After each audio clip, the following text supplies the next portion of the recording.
नमस्कार, आप सभी का बहुत स्वागत है न्यूज नेशन के डिजिटल प्लेटफॉर्म पर। आपके साथ हूं मैं खुशबू मनोरमा मिश्रा और आज बात होगी राहुल गांधी की। राहुल गांधी चर्चा में क्यों है ये भी समझेंगे और सबसे बड़ी बात है कि क्या जो ये इंडी गठबंधन बना है वो सचमुच एक गठबंधन है और क्या इस गठबंधन के जो तमाम बड़े जनप्रतिनिधि हैं, मसलन अगर आप ममता बनर्जी की बात करें, अखिलेश यादव की बात करें, इनके जो बयान लगातार सामने आते रहते हैं, क्या इससे ये समझ में आता है कि इन्होंने कभी भी राहुल गांधी को या प्रियंका गांधी को अपना नेता माना है, विपक्ष का नेता माना है, जैसा कि लगातार कांग्रेस के कई जनप्रतिनिधि अक्सर ये दावा करते हैं। आज पड़ताल इसी की होगी और इसी पर बातचीत करने के लिए मेरे साथ मेरे सहयोगी मोहित भी हैं।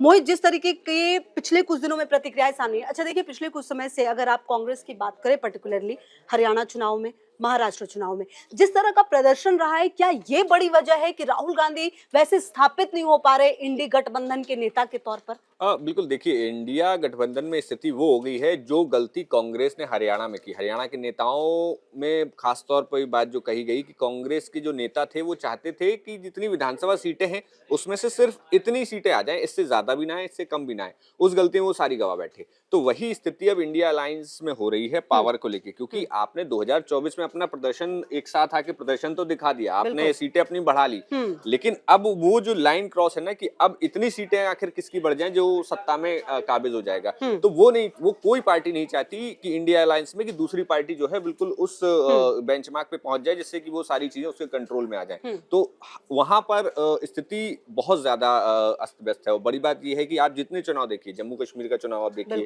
तो राहुल गांधी पर आखिरी मोमेंट में उमर अब्दुल्ला जो उनके इंडिया अलायंस के सहयोगी हैं, उन्होंने कमेंट कर दिया था कि भाई आप यहाँ कश्मीर में आगे प्रचार कर रहे हैं जबकि आपको जम्मू में करना चाहिए, आपको ज्यादा सीटें वहां मिली हैं। तो ऐसा ही हरियाणा में हुआ। हरियाणा में आपके सहयोगी सपा समाजवादी पार्टी मांग रही थी टिकट, आपने नहीं दिया उन्हें सीटें। उत्तर प्रदेश का बाई इलेक्शन देखेंगे, वहां अखिलेश यादव ने कांग्रेस को सिर्फ 2 सीटें दी। बिल्कुल, मतलब अच्छा, कुल मिला के अगर ये माना जाए कि पिछले कुछ समय में खास करके राहुल गांधी को, अगर जब से हमने देखा है कि वो एक जनप्रतिनिधि, तो खैर जब न्याय यात्रा निकाली थी तो उनका एक तरह से जो है विजन बहुत क्लियर था, लेकिन अगर आप अभी देखें तो आप नेता प्रतिपक्ष बन गए हैं, आपका प्रदर्शन निश्चित तौर पर पिछले चुनावों के बाद अच्छा जरूर रहा है, लेकिन अभी भी शायद उस प्रदर्शन की दरकार है। और सबसे बड़ी बात शायद वो सीरियसनेस जिसकी बात अक्सर की जाती है, हालांकि पिछले कई मौकों पर ऐसी तस्वीरें सामने आई जहां पर ये माना गया कि काफी मैच्योर तरीके से और ज्यादा सदन में आने लगे, लेकिन अगर आप अखिलेश यादव, ममता बनर्जी, अगर मैं इन दोनों का जिक्र करूं तो अक्सर कई मौकों पर जो भिन्नता है वो नजर आती है। अखिलेश यादव का जो प्रदर्शन सपा का रहा है लोकसभा चुनाव की अगर आप बात करें तो उससे बहुत बल मिला है, हालांकि उपचुनाव में उतना अच्छा प्रदर्शन नहीं रहा। तो क्या ये बड़ी वजह हो सकती है कि जो मन है वो मानने को तैयार नहीं, और कहीं ना कहीं जो प्रियंका गांधी की एंट्री हुई है उस पे भी क्या उन पर ज्यादा भरोसा हो सकता है आने वाले समय में? देखिए, अभी प्रियंका गांधी को लेकर तो भरोसा बहुत जल्दी उन पर, पार्टी अभी इतनी जल्दी उनको बहुत सारी चीजें अभी उनको प्रैक्टिकल लाइफ में करनी है, जैसे कि अभी तक वो सक्रिय राजनीति में, सक्रिय राजनीति में, जो लेजिस्लेटिव होता है। बड़ी चीज ये है कि तमाम जो नेता हैं, देखिए अभी आप देखेंगे जब लोकसभा चुनाव के रिजल्ट आए थे तब राहुल गांधी, अखिलेश यादव ये लोग साथ में बैठते थे। अब दोनों ही पार्टियों के नेता अलग अलग रो में बैठते हैं। एक रो में कांग्रेस के नेता पीछे तक, दूसरी रो में समाजवादी पार्टी और उनके नेता, और ऐसे ऐसे करके तृणमूल कांग्रेस उनके भी अलग जिनके भी हैं। हाँ, तो वो अलग अलग बैठ रहे हैं सारी पार्टियों की। तो वही बात ममता बनर्जी ने कही है कि इंडिया अलायंस आपने जिस सोच के साथ शुरू किया था वो अंजाम तक पहुंच नहीं पा रहा है। नेतृत्व की भी बात उन्होंने, नेतृत्व की बात कही। बिल्कुल, नेतृत्व आप, अगर आप नेतृत्व नहीं कर सकते तो आप किसी और को दे दीजिए। उनका कहना ये था कि अगर मुझे जिम्मेदारी मिलेगी तो मैं जरूर इस रिस्पॉन्सिबिलिटी को बहुत अच्छे से निभा पाऊंगी। और एक चीज उन्होंने और इसमें कही कि भाई अगर मैं कोलकाता छोड़कर और बंगाल छोड़कर नहीं जाऊंगी, लेकिन मैं यहाँ रहकर भी सारी चीजें मैनेज कर सकती हूँ। देखिए, ममता बनर्जी हैं, ममता बनर्जी ने काम किया है, उन्होंने तमाम सहयोगियों को लेकर चली हैं। वो समाजवादी पार्टी, अखिलेश यादव उनके बिल्कुल करीबी नेताओं में माने जाते हैं। तो ऐसे में उस गठबंधन की जो एक रूपरेखा हो सकती है, ममता बनर्जी अपने आप को उस तरीके से देख भी रही है कि भविष्य में जब अगर 24 में ये रिजल्ट है तो 29 के लिए अभी से क्यों ना एक घेरेबंदी शुरू की जाए, तो वो एक तरीका हो सकता है। ऐसे में कांग्रेस को किसी तरीके से कमजोर करना सबसे बड़ा उनके लिए चैलेंज होगा, जो सहयोगी पार्टी। अच्छा, आप एक चीज देखिए मोहित, आपने एक गठबंधन बनाया। अब देखिए, दो बातें हैं। अगर आप महाराष्ट्र में बीजेपी की बात करते हैं, मसलन जिस तरह से उन्होंने महायुति बनाया, एकनाथ शिंदे आए, अजीत पवार आए, एक गठबंधन बना, सरकार बनी, उसको अंजाम तक पहुंचाया गया।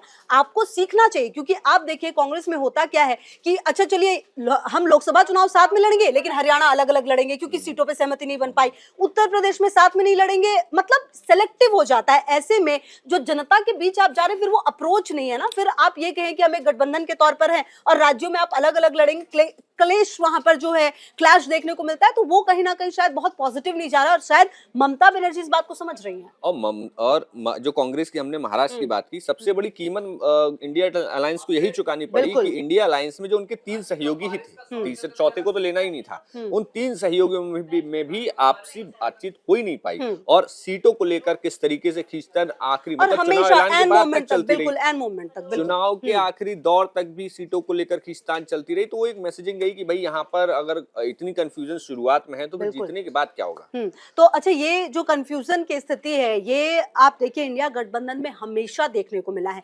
आप अगर कहीं कहीं पर छोड़ दे तो सीटों की जो लड़ाई है, आप देखिए अगर आप हरियाणा की ही बात करें तो हरियाणा में ही जब चुनाव होने थे तो सीटों की बात को लेकर ही आप और कांग्रेस के बीच में बात नहीं बन पाई और आपने ये फैसला किया कि हम अपना देखेंगे, मतलब आप अपना देखिए, हम ज्यादा सीटों पे लड़ेंगे। तो कहीं ना, अब जब आप पंजाब में बात करते हैं तो पंजाब की भी वही बात सामने आती है। तो कहीं ना कहीं राज्यों की जो तमाम तस्वीरें सामने आई है, उससे ये समझ में आता है कि एक्सेप्टेंस कम है और कहीं ना कहीं जिस तरह से प्रदर्शन कांग्रेस का पिछले कुछ समय से गिरा है, आपका ये पिछले कुछ सालों में, तो उसके बाद शायद वो भरोसा कर पाना, नेतृत्व पर भरोसा कर पाना, खास करके सोनिया गांधी ने जब से थोड़ा सा अपने आप को साइडलाइन किया, राहुल गांधी को जब से वो लेकर आई थी, उसके बाद वो बन नहीं पाया। शायद अभी इसमें थोड़ा वक्त भी लगेगा, लेकिन बात अगर ममता बनर्जी की करें, वो बहुत ही सक्रिय राजनीति में काफी समय से हैं और उन्हें ये बात समझ में आ रही है कि आने वाले समय में अगर आपने एक गठबंधन बनाया, अगर आपको रिजल्ट देना है तो फिर आपको एकजुट होकर आना पड़ेगा। इस तरह से अलग थलग नहीं चल सकता और नेतृत्व भी क्लियर करना पड़ेगा। बिल्कुल, ये बात बहुत जरूरी भी है इंडिया अलायंस के लिए कि भाई नेतृत्व आपको एक तय करना पड़ेगा और जो नेतृत्व तय करेगा वो नेतृत्व कर भी पा रहा है कि नहीं कर पा रहा है। और दूसरी चीज अगर हम देखें इसमें, इन तमाम गठबंधनों में कांग्रेस पार्टी, देखिए राहुल गांधी के अगर आप पॉलिटिक्स देखेंगे, भारत जोड़ो न्याय यात्रा से लेकर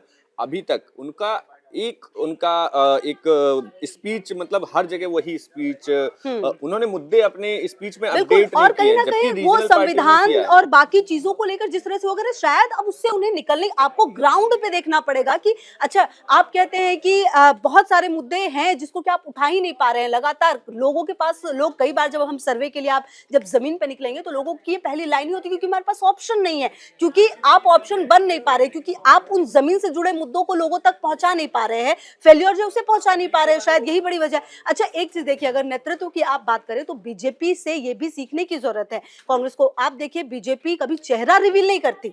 आप देख लीजिए, चाहे आप हरियाणा की बात कर लीजिए या फिर बाकी राज्यों में जो चुनाव जीते गए, राजस्थान से लेकर छत्तीसगढ़ से लेकर मध्य प्रदेश, इनफैक्ट महाराष्ट्र में भी चेहरा कभी रिवील नहीं किया गया। ये क्लियर नहीं किया गया कि एकनाथ शिंदे होंगे, अजीत पवार होंगे या देवेंद्र फडणवीस होंगे या कोई नया चेहरा होगा, लेकिन प्रधानमंत्री मोदी जो है उनका नेतृत्व है, ये बात क्लियर, और उन्हीं के चेहरे पर तमाम चीजें की गई हैं। तो शायद कहीं ना कहीं इस बात को ममता बनर्जी बहुत अच्छे से समझ रही है कि चेहरा जो है, जो नेतृत्व है, वो कितना ज्यादा इंपॉर्टेंट है। बिल्कुल। और नेतृत्व, देखिए समस्या अलायंस में ये है कि अगर जिसको नेतृत्व दे दिया जाए तो क्या सारी चीजें, सारी बार्गेनिंग पावर उसके हाथ में है। लड़ाई बार्गेनिंग पावर की भी है कि आखिर सबसे बड़ा जो टसल लोकसभा चुनाव में भी बार्गेनिंग पावर को लेकर चला। बंगाल में ममता बनर्जी ने सारी सीटों पर चुनाव लड़ा, वहां पर कांग्रेस को एक भी सीट नहीं मिली गठबंधन में। मतलब ये यही हो रहा है ना मोहित, आप देखिए ना, यही है, आपने गठबंधन बनाया लेकिन हर पार्टी वहां से अपना मुंह नहीं छोड़ पा रही जहां पर वो मजबूत है। चाहे उत्तर प्रदेश में आप सपा की बात करिए, टीएमसी की बात आप पश्चिम बंगाल में करिए, या फिर आप हेमंत सोरेन जेएमएम तक की बात भी अगर करिए तो उसने भी अपनी सीटों पे पकड़ रखी है। तो कुल मिलाकर आपने एक गठबंधन बनाया जरूर है, लेकिन कहीं ना कहीं कमी नेतृत्व की है और इस पर देखिए एनालिसिस भी इन्हें करना चाहिए। आप हार को भी आपको समझना होगा। महाराष्ट्र में जिस तरह की आपको हार मिली है, जरूरत उस पर भी विचार करने की है, क्योंकि कितने ऐसे मुद्दे थे जिस पर कि आप काम कर सकते थे और कई ऐसे ज्वलंत मुद्दे जिस पर की बात सामने भी आई, लेकिन आप उन मुद्दों को उठा नहीं पाए और आपको इस तरह से तगड़ी हार का सामना करना पड़ा, अपनी सीटें भी गंवाई आपने। बिल्कुल, आप उलझे रहे सीटों को लेकर, आप मुद्दों पर फोकस नहीं कर पाए। आपको दिख रहा था कि भारतीय जनता पार्टी जिन मुद्दों को लेकर राजनीति कर रही है, खासतौर पर ओबीसी को फोकस कर रही है, मराठाओं को फोकस कर रही है, तो आपको उसकी काउंटर स्ट्रेटजी बनाया। आप हर जगह सिर्फ संविधान की बात थी, लोगों ने अपना मैंडेट देके संविधान बचा लिया 24 में, लेकिन अब आगे की रणनीति क्या है? वो देखिए ये भी इंटरेस्टिंग है। आप समझिए कि महाराष्ट्र आप ऐसे हार गए, जबकि अभी कुछ महीने पहले जब लोकसभा चुनाव हो तो आपको किस तरीके का रिजल्ट मिला था, आप उसको भी नहीं भुना पाए। तो कहीं ना कहीं ये एक बड़ा फेल्योर है। फेल्योर इस बात का भी कि नेतृत्व कौन करेगा, कौन लीडर है। और आने वाले समय में अब ये भी देखना बेहद दिलचस्प होगा कि जिस तरह का बयान ममता बनर्जी ने दिया है उस पर क्या कुछ और बयानबाजी आती है, क्या प्रतिक्रिया आती है। अखिलेश यादव जैसे नेता जिन्होंने कि बहुत अच्छा प्रदर्शन किया है, उनकी क्या प्रतिक्रिया रहेगी, नजर इस पर भी रहेगी। न्यूज नेशन अब व्हाट्सएप पर खबरों के ताजा अपडेट के लिए न्यूज नेशन के इस क्यूआर कोड को स्कैन करें।